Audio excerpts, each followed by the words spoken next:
My menu for pastry at Gage and Tollner is just like the menu of my dreams. When I was building the menu here, I wanted to take into account the history of Gage and Tollner, what this incredible legendary restaurant was, and then what it would be taking it into the present and the future. It speaks to me, for sure, as a chef.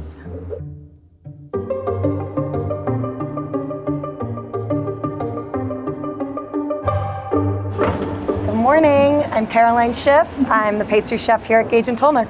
Come on inside, follow me. Welcome. Okay, so it's about 9 a.m. and the first thing we have to do is go feed Edna. Edna is our beloved sourdough starter here at Gage and Tollner. She likes to eat first thing in the morning. So come follow me. We're gonna go downstairs to the kitchen. This is our Victorian era dining room. Everything in here is landmarked and has been restored. These are the original chandeliers. You can even see the gas valves from before electricity, which I think is just very cool. We seat about 110 people at any given time, including the bar.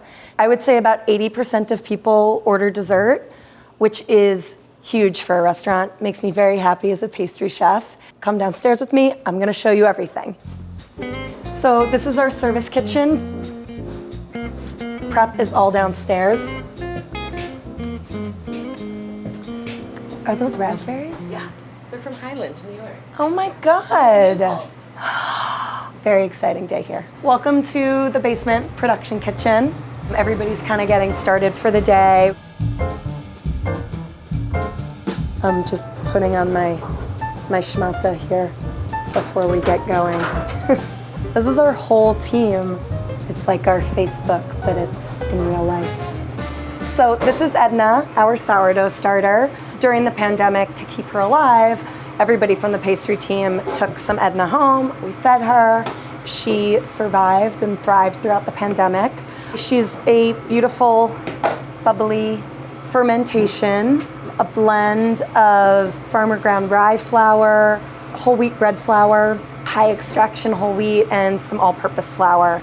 That blend is really unique and it creates an incredible flavor and texture.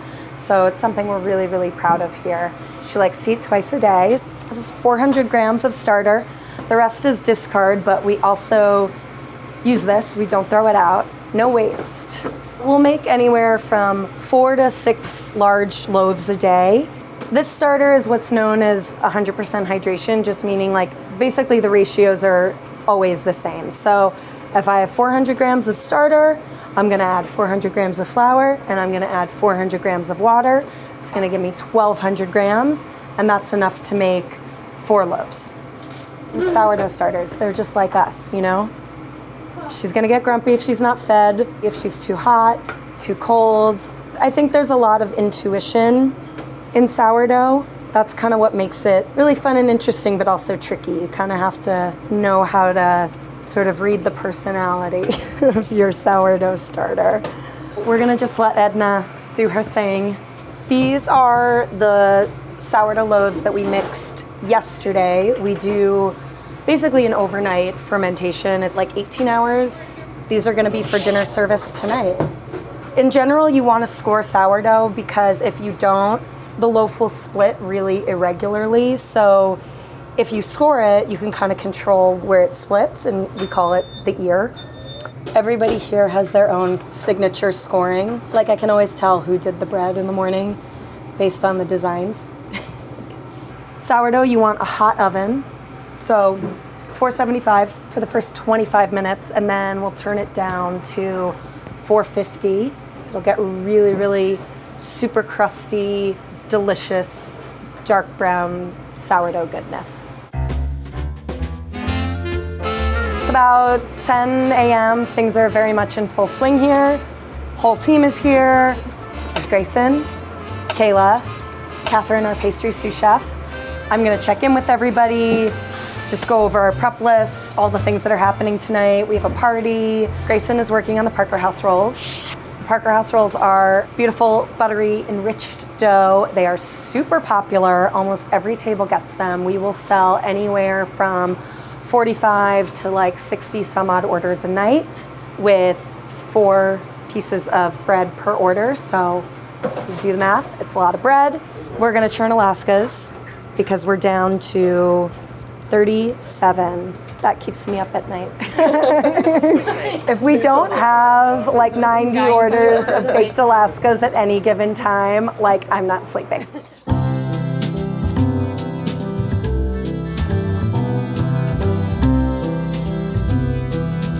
Deliveries are gonna start coming in. I wanna do an inventory of the ice cream freezers and just make sure I'm on top of everything. So it's down this way. Savory's getting going, potatoes. We have the best French fries in the world here. The world, anyway. Lots of ice cream in this freezer. Not a lot of places are making ice cream in-house like this at this volume. I like to organize it by flavor, and then I just get a tally. If I had to choose my favorite flavor, it's the fresh mint. It's the last layer in the baked Alaska. It's nothing like mint ice cream that you get at the supermarket. The fact that I get to make dessert for a living is just like, it blows my mind every day. It's just so cool. I love it. Follow me, inventory part 2 is in the Mise walk-in down here. Looking at my list, this is the inventory from like closing last night. Baked Alaskas, that's urgent, 37. On a busy night, we could easily sell 37 baked Alaskas, and it's a 3-day process to make baked Alaskas. So that is like #1 priority. So we're getting a whole bunch of deliveries in, and I'm expecting blueberries, hopefully, and definitely strawberries. I want to do some R&D and update the cheesecake, which has rhubarb on it right now. It's time to like move into summertime. So let's go, let's check it out. We have this incredible delivery chute. It's like a slide, and so this hatch opens and boxes just slide down. It's a really good time. I have been waiting for strawberries for weeks. They're my favorite. They're typically the first berry of summer.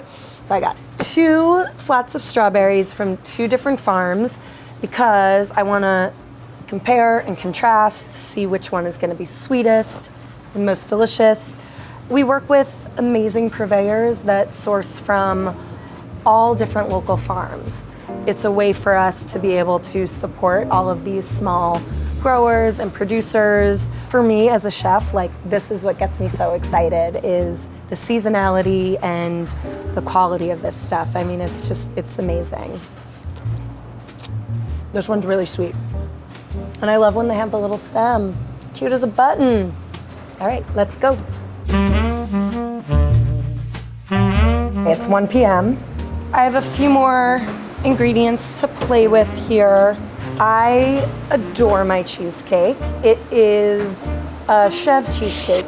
It's all goat cheese. It's unique. It's not a New York style cheesecake. It's really tangy, has a lot of brightness to it, and it is like the perfect canvas for fruit.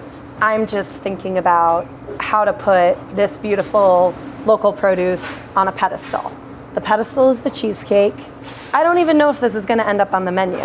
I will go through iterations and iterations and iterations of things. It's all just sort of part of the process. So these strawberries we got in today are a little more tart, so I'm gonna roast them with some sugar, vanilla bean, thyme. Vanilla beans, the pods, they're the gift that keeps on giving. Like after you've scraped out the seeds, you want to keep the pod, and you can use it for all kinds of stuff. It'll infuse sugar, jams. You can make your own vanilla extract. They're pretty magical. I'm gonna put these in the oven. So while those strawberries roast, I'm gonna take these sweeter ones, and we're gonna toss them with a little bit of sugar, give them some acid. And I'm gonna do some verjus, which is basically unripe grape juice. It's not quite as acidic as vinegar, but it's not terribly sweet. Ooh, I wanna grab one more thing. I'm so glad I remembered I made these. I made these like sumac meringues the other day. I just wanna play with them with the strawberries. And sumac has a really tart kind of, almost like citric acid-y kind of quality to it. I'm playing with something here. I always add a little salt. Okay, it's my timer. Oh my God, look how jammy that is. Like, look at that. when fruit tastes like this, like it almost tastes fake, like a strawberry candy.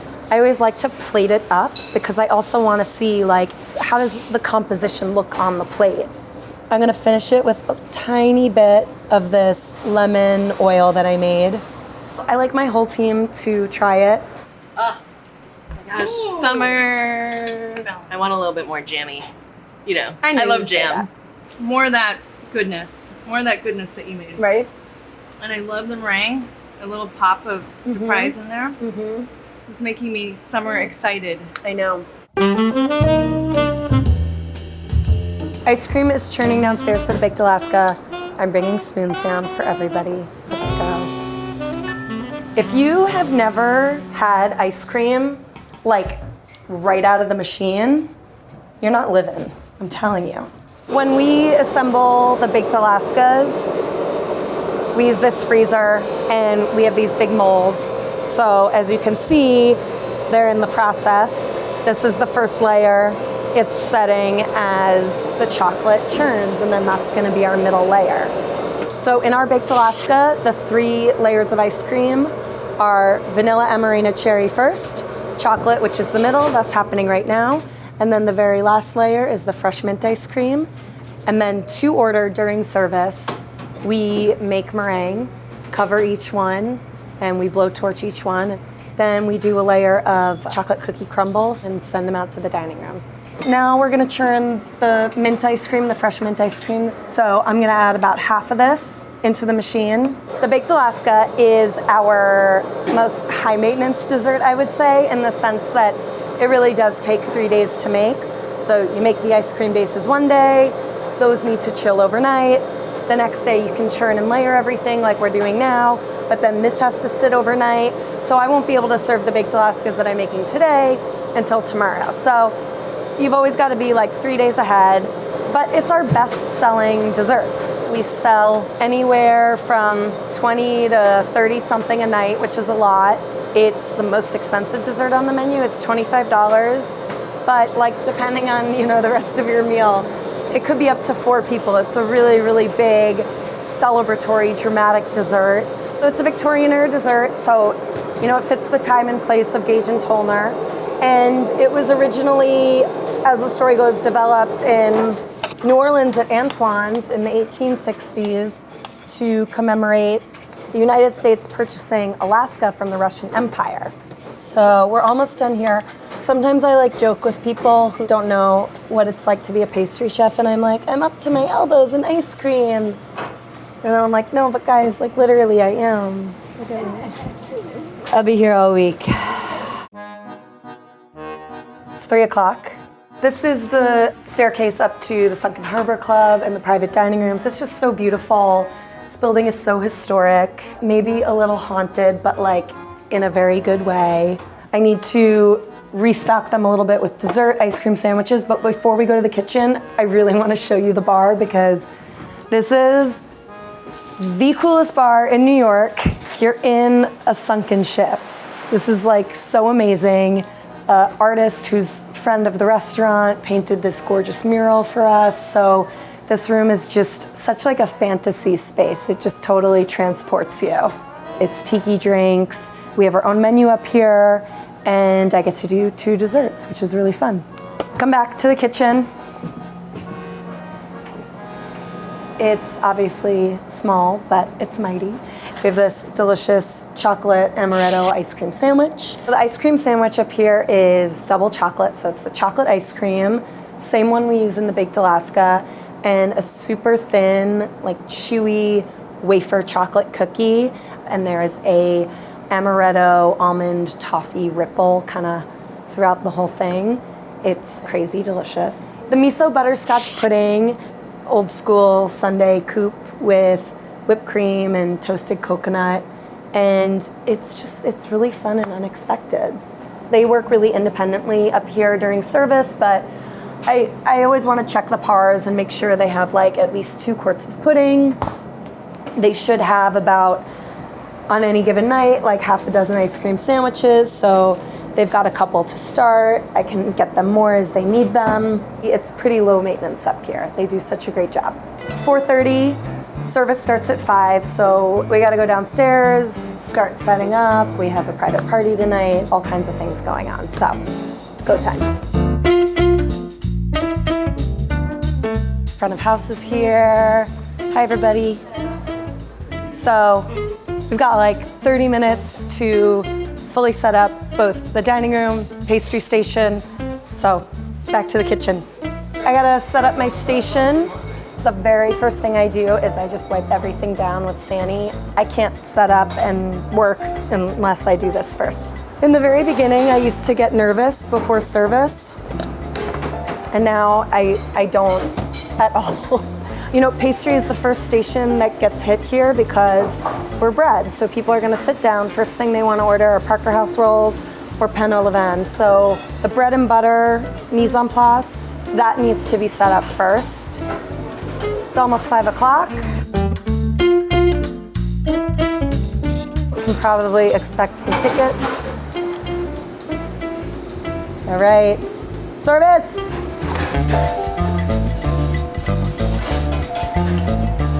The way I organize my tickets is bread is over here, sweet stuff is over here, and I'm working in like this order. All right. Tickets are coming in. You guys better get out of here before I put you to work. So thank you so much for hanging out with me today at Gage and Tollner. It's been an absolute pleasure. Service! Does it look like me? Twins!